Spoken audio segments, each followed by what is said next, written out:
what was Khomeini's vision? What was this whole concept of the guardianship of the jurist, or about the separation of the republic from the IRGC and the military aspect? And yeah, I was going to go through that.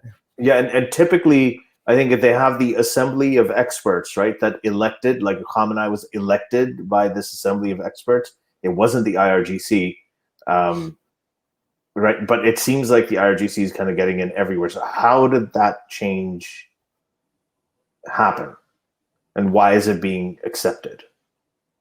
You know what I mean? So, okay, so there are many things. Okay, so I don't know. Okay, so here's the thing. When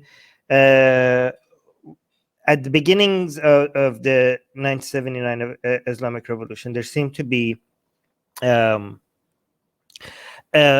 suggestion was that this is going to be a multi-party government where everybody's represented. But at some point, it was Khomeini managed to completely silence and annihilate all the oppositions and become the supreme leader, right?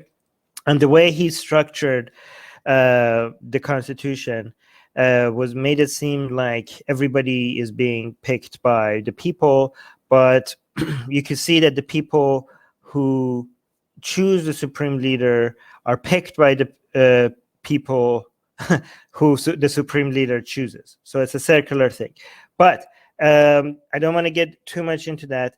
I do want to go to the relationship between the supreme leader and the IRGC. Okay, that is the most important thing here. Okay, so at the beginning of the revolution, a lot of people came to Khomeini and they told him to dismantle the military, which is called the Artesh, right? The Artesh is the part of the military in the armed forces in Iran that it predates the Islamic Revolution. It was also the armed forces during Shah's time. It's a very old institution, right? And Khomeini, for some reason, decided not to get rid of the Artesh. So the Artesh stayed. But the Artesh was a threat to Khomeini because the Artesh switched to Khomeini's side only at the very end. Okay, so it was always a threat to Khomeini because these people are armed. They could decide at any moment to change allegiances and do a coup. So instead of completely getting rid of the Artesh, Khomeini created a parallel armed force group, which was called Sepah Pasdaran, or as we know it in English, the IRGC, right?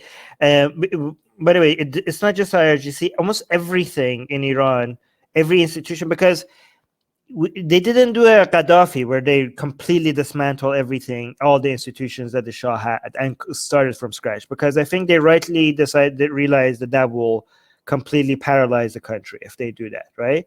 But instead of completely dismantling everything and building it from scratch, they created parallel institutions to everything that was already there.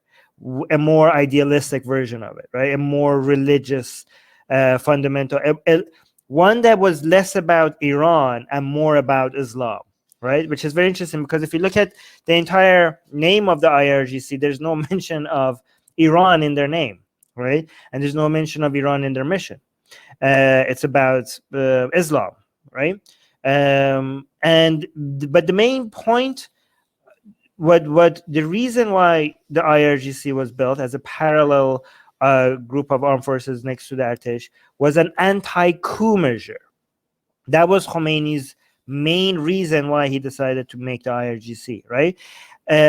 He, however, was quite worried that the IRGC also one day doesn't become a source of coup itself, which is very interesting because we have recorded speeches of Khomeini. By the way, for people who are new here, maybe Khomeini is a person who's dead, who started the Islamic Revolution. He was the original supreme leader. Khamenei is the one who's the supreme leader now. Okay, that's it. People who don't know that are not going to be. They're probably not listening to this anyway. So, yeah, go ahead. Okay, am I freezing for anybody? Your audio is clear and continuous. Your video, okay, So don't complain, guys. Please don't tell me in the live chat about my video, because the idea is more important here. Okay, it's going to distract you. Where was I? Oh yeah. So IRGC. So there's speeches of Khomeini specifically saying that he has heard that the IRGC is talking politics, right? And he's like, cut that out. Right? He specifically told them to cut that out, stay away from politics. You have no business meddling in politics in any way. Oh my God! Right? Maybe he looks like the good guy now. Yeah. Yeah. And not only he said that before he did, he put it in his will. Even this seemed to be one of his main concerns. He put it in his will to remind people that the IRGC needs to step away from politics. That's not their thing. That's not their responsibility. Okay? But right after Khomeini died, the IRGC got into business, both figuratively and literally. By literally, I mean real business, as in they control 60% of the economy in Iran now. Something that Khomeini was really paranoid about actually happened to a much greater degree than Khomeini ever imagined, right? So how do they control 60% of the economy? In what way? Well, because they started buying, corruption, bribery, taking over different institutions, buying shares for cheaper than they're supposed to be, giving nepotism. A lot of it also, the sanctions really helped also, because lack of competition with foreign institutions managed to give them monopoly. They have their tentacles over every place in Iran's economy, right? So they are. By the way, the 60% that I'm saying, some people disagree. Some people say 30%, some people say 60%, some people say even in the places that they don't own, they have some control. And people keep finding their names as shareholders in places that nobody even expected. So this number, I have to be transparent. This number is numbers that come out is all over the place, right? But whatever that number is, they have a major source of influence, a major source of influence, and monopoly over a lot of different industries in Iran. Okay, and not only this is also understood not only inside Iran but also outside of Iran, that foreign policy is controlled not by the presidency and its foreign minister Zarif, and he's just a spokesperson for things that the IRGC does, and then he has to come and explain after. The IRGC decides what to do in the region without even letting Zarif know.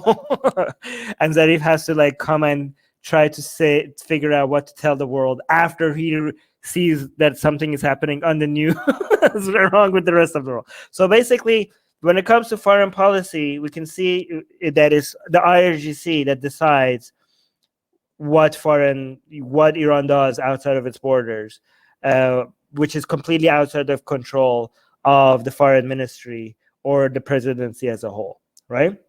Which is very interesting because in the previous election, Rouhani was complaining that Rouhani was public. This is a red line that Rouhani crossed, I think, to get more votes, and I think some people warned him about him because he never said that again.